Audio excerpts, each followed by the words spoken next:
नमस्कार, आप देख रहे हैं न्यूज 18 का डिजिटल प्लेटफॉर्म और मैं हूं आपके साथ जागृति खंतवाल।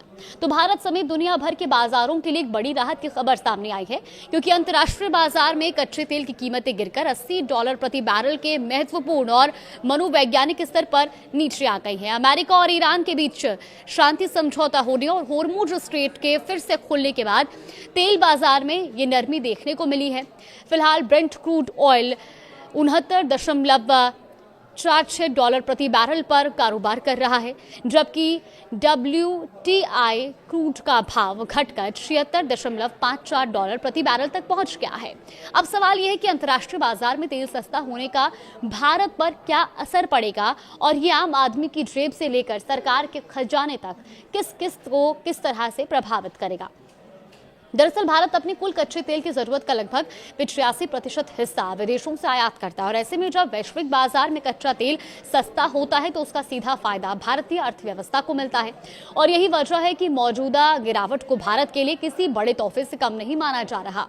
अब सबसे पहले बात आम आदमी की करें तो कच्चे तेल की कीमतों में कमी आने से पेट्रोल और डीजल के दाम बढ़ने की आशंका लगभग खत्म हो गई है और इतना ही नहीं, आने वाले समय में इनके दामों में कटौती की उम्मीद भी मजबूत हुई है। ईंधन की कीमतें सिर्फ वाहनों तक सीमित नहीं होती। जब पेट्रोल और डीजल महंगे होते हैं तो परिवहन और माल भाड़े की लागत भी बढ़ जाती है और इसका असर सीधे बाजार में बिकने वाले फल, सब्जियां और रोजमर्रा की जरूरतों की चीजों की कीमतों पर पड़ता है। इसीलिए तेल सस्ता होने का मतलब है कि महंगाई पर भी दबाव कम हो सकता है और आम लोगों को राहत भी मिल सकती है।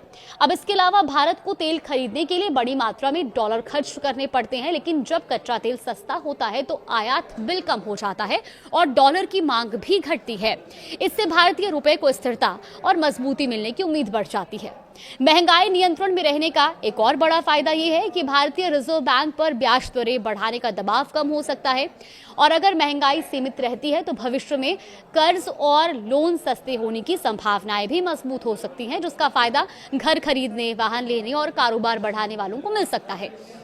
अब बात सरकार और देश की वित्तीय सेहत की। देखिए, कच्चे तेल का $80 प्रति बैरल से नीचे आना सरकार के लिए और बजट के लिए किसी बूस्टर डोज से कम नहीं माना जा रहा। तेल की कीमतों में लगातार गिरावट आने से देश का कुल आयात बिल घटता है और इससे चालू खाता घाटा यानी कि करंट अकाउंट डेफिसिट सीमित दायरे में रखने में मदद मिलती है, जो किसी भी अर्थव्यवस्था की मजबूती का अहम संकेत माना जाता है। इसके साथ ही कच्चे तेल की ऊंची कीमतें रसोई गैस और उर्वरकों पर सरकार की सब्सिडी का बोझ बढ़ा देती है, लेकिन तेल सस्ता होने से सरकार पर पड़ने वाला ये वित्तीय दबाव कम होगा। हालांकि कुल सब्सिडी खर्च बजट अनुमान से अधिक रह सकता है, लेकिन तत्काल प्रभाव में सरकार को राजकोषीय घाटे यानी कि फिस्कल डेफिसिट को नियंत्रित रखने में बड़ी राहत मिलने की उम्मीद है। और अब नजर डालते हैं शेयर बाजार पर। देखिए, कच्चे तेल की कीमतों में गिरावट शेयर बाजार के लिए भी सकारात्मक संकेत मानी जाती है और कई कंपनियों और सेक्टरों के शेयरों पर इसका सीधा असर भी देखने को मिल सकता है।